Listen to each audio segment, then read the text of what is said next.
Hello दोस्तों, स्वागत करता हूँ आपका एक और नए वीडियो में। तो आज की इस वीडियो में क्लास 12 के केमिस्ट्री चैप्टर 3 यानी विद्युत रसायन से जितने भी ऑब्जेक्टिव आज की इस वीडियो में हम बताने वाले हैं। इससे पहले हम चैप्टर 1 और चैप्टर 2 का भी करा दिया है। इस वीडियो को देखने से पहले हम आपसे एक ही रिक्वेस्ट करेंगे कि सबसे पहले आप चैप्टर 1 और चैप्टर 2 को देख के आइए। इससे आपका एक ही ज़्यादा प्लस पॉइंट रहेगा कि आप चैप्टर बाय चैप्टर अगर करिएगा तो आपका बेटर रहेगा। तो आज की इस वीडियो में हम चैप्टर 3 को कवर करने वाले हैं, जो कि काफ़ी वीडियो तरीके से आपको आसान तरीके से हम समझाने वाले हैं। तो आप लोग शुरू से लेकर अंत तक बने रहिएगा। एंड चैनल पे नए आए हैं तो चैनल को सब्सक्राइब एंड वीडियो को लाइक कर दीजिएगा। तो देखिए पहला नंबर क्वेश्चन में क्या कहा गया है। पहला नंबर क्वेश्चन है सेल, ठीक है, जेड एन SO4 इसमें समानांतर दिया हुआ है। CuSO4 Cu का विद्युत वाहक बल 1.1 वोल्ट है, ठीक है। तो इसका कैथोड पूछ रहा है, तो कैथोड क्या होगा। तो इसका सही आंसर किस में होगा बताना होगा आपको। ऑप्शन नंबर 1 में है Zn, बी में आपका Cu एंड सी में Zn SO4, डी में है CuSO4।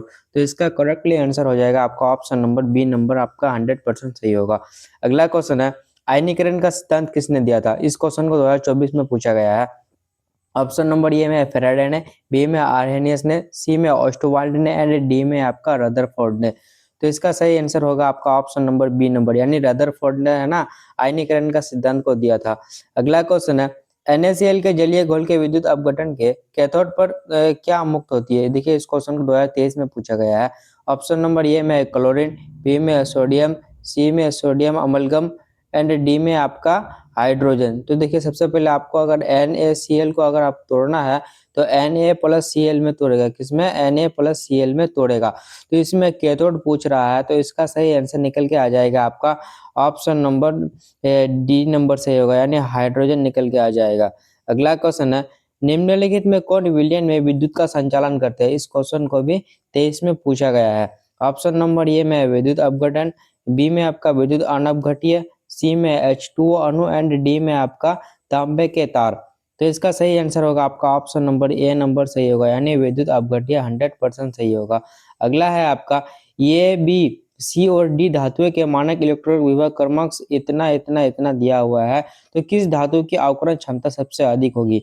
तो आपको मिलाना होगा। ए का दिया हुआ है आपका -3.5 एंड बी का है आपका वो -1.66 वोल्ट एंड सी का है आपका -0.40 एंड डी का आपका 0.5 वोल्ट है। तो मतलब इसमें पूछा गया है कि किसका सबसे अधिक है।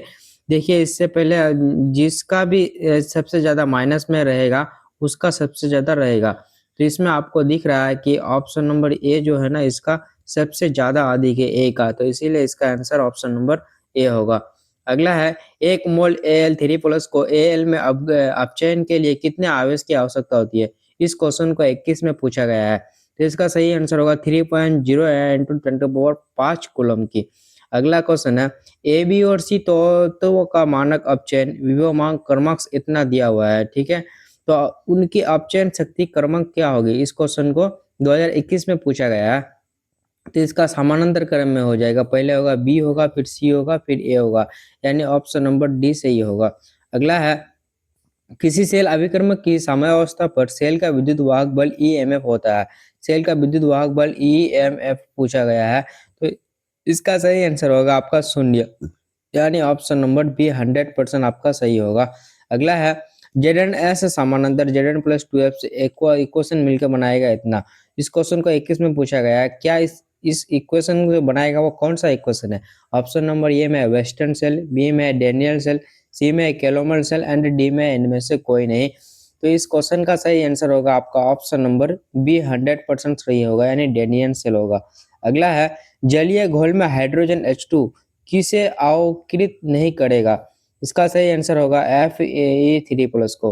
अगला है किसका ऑक्सीकरण विभव सबसे अधिक होता है। तो बताइए किसका ऑक्सीकरण विभव सबसे अधिक होता है, यानी मैग्नीशियम का ऑक्सीकरण विभव सबसे अधिक होता है। अगला है सोडियम क्लोराइड के जलीय घोल का विद्युत विच्छेदन कराने पर धनोद एवं ऋणोद प्रतिफल होता है। इस क्वेश्चन को 2018 में पूछा गया है, जो कि इसका आंसर होगा ऑक्सीजन और हाइड्रोजन, ऑप्शन नंबर डी। अगला है बेरियम सल्फेट के संतुष्ट घोल का समतुल्य सुचालक 400 ओम पर मीटर सेंटीमीटर क्यूब है। विशिष्ट सुचालकता 8 × 10⁻⁵ ओम पर सेंटीमीटर है। तो BaSO4 का SP क्या होगा। इस क्वेश्चन का आंसर बताइए। SP पूछा गया है, तो इसका सही आंसर होगा 10⁻⁻8 एम स्क्वायर यानी ऑप्शन नंबर बी। अगला है, ये रिएक्शन दिया हुआ है, देखिए मिलकर इतना बनाता है। इलेक्ट्रॉन बराबर 2 इलेक्ट्रॉन विभव है। इस क्वेश्चन को 2018 में पूछा गया है। अगर आप लोग इसका कैलकुलेट कीजिएगा तो इसका सही आंसर होगा 1.36 वोल्ट। अगला है, एक विद्युत अपघट्य है, तो 15 का सही आंसर होगा विलयन में जटिल आयन बनाता है। ऑप्शन नंबर ए 100% सही है। अगला है, प्रबल विद्युत अपघट्य वे है जो, मतलब क्या है उसका, सभी तंतुओं पर आयनों में विभक्त हो जाते हैं। ऑप्शन नंबर डी आपका सही होगा। अगला है, गैल्वेन सेल में एनोड होता है, किस प्रकार का एनोड होता है, तो ऋणात्मक इलेक्ट्रोड होता है। Option number A. अगला है, विद्युत धारा जब किसी चालक से इलेक्ट्रॉनों द्वारा प्रवाहित होती है तो चालक को क्या कहते हैं, इसका आंसर होगा आपका धात्विक चालक कहते हैं।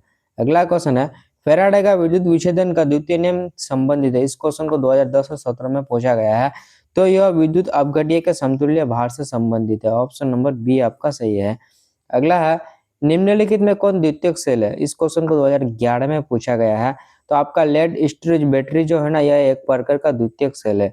अगला है, 96,500 कूलम विद्युत धारा CuSO4 की घोल से मुक्त करती है। इस क्वेश्चन को 13, 15, 16 और 24, हो सकता है इस क्वेश्चन को आपको 27 को देखने में मिलेगा, इसीलिए इसको आप लोग VVI लगा लीजिए।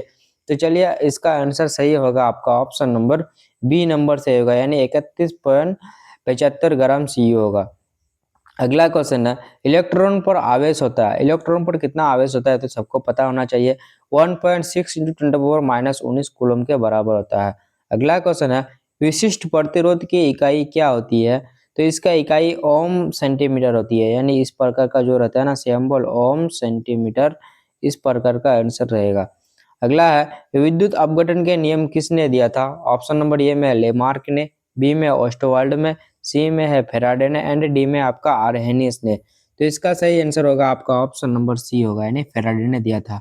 अगला है, फेराडे का प्रथम नियम है E बराबर mc3, M बराबर ECT, या E बराबर H/V, या P बराबर nRT।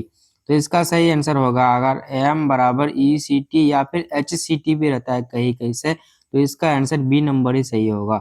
अगला है, विद्युत रासायनिक तुल्यांक का मात्रक होता है, तो इसका सही आंसर होगा आपका ग्राम पर कूलम। अगला क्वेश्चन है, एक फेराडे होता है, देखिए इस क्वेश्चन को 19 और 22 में पूछा गया है, तो इसका आंसर होगा 96,500 कूलम लगभग हो जाएगा, यानी ऑप्शन नंबर सी। अगला है, फेराडे की इकाई है, तो इसका सही आंसर होगा कूलम पर मोल होगा, ऑप्शन नंबर सी। अगला क्वेश्चन है, किसी चालकत्व सेल का सेल स्थिरांक होता है, देखिए इस क्वेश्चन को 2023 और 24 में पूछा गया है, तो इसका हो जाएगा लंबाई बटे ए हो जाएगा। अगला है, विलयन की चालकता समानुपाती होती है, मतलब किसके समानुपाती होती है, तो आयनों की संख्या के समानुपाती होती है। अगला है, निम्न में सबसे अच्छा विद्युत का सुचालक कौन करता है, तो ग्रेफाइट जो है ना, यह विद्युत का अच्छा सुचालक है। अगला है, विद्युत अपघटनीय चालकता मापक है, तो इसका सही आंसर होगा आपका विभव का। अगला क्वेश्चन है, कोलराउस का नियम है, तो इसका नियम हो जाएगा ओम पर मीटर प्लस माइनस में होगा। अगला क्वेश्चन है, जब लेड संचय सेल को चार्ज किया जाता है तो क्या होता है, इसका सही आंसर होगा H2SO4 पुनः उत्पन्न होता है, ऑप्शन नंबर बी। अगला क्वेश्चन है, सेल जिसमें रासायनिक ऊर्जा विद्युत ऊर्जा में बदल देता है उसको क्या कहते हैं। देखिए, जब भी रासायनिक ऊर्जा को विद्युत ऊर्जा में बदलेगा इस कंडीशन को गैल्वेनिक सेल कहलाता है, याद रखिएगा। अगला क्वेश्चन है, निम्नलिखित अभिक्रियाओं के लिए मानक इलेक्ट्रॉन विभव का मान होता है, मान 25 डिग्री पर दिया गया है, तो इसका सही आंसर होगा आपका 0.94 वोल्ट। तो आई होप ये वीडियो आपको समझ में आ गया होगा। अगर इस वीडियो को समझ में आ गया होगा तो इससे रिलेटेड हम पूरा चैप्टर को कवर करेंगे, बायोलॉजी का, फिजिक्स का, हिंदी, इंग्लिश, पूरा चैप्टर को फिर हम कवर करने की कोशिश करेंगे। तो आप लोग अगर चैनल पर नए आए हैं तो इस चैनल में जुड़ने की कोशिश कीजिए, क्योंकि आपका इस टाइप का कंटेंट इसी चैनल में आपको मिलते रहेगा। धन्यवाद।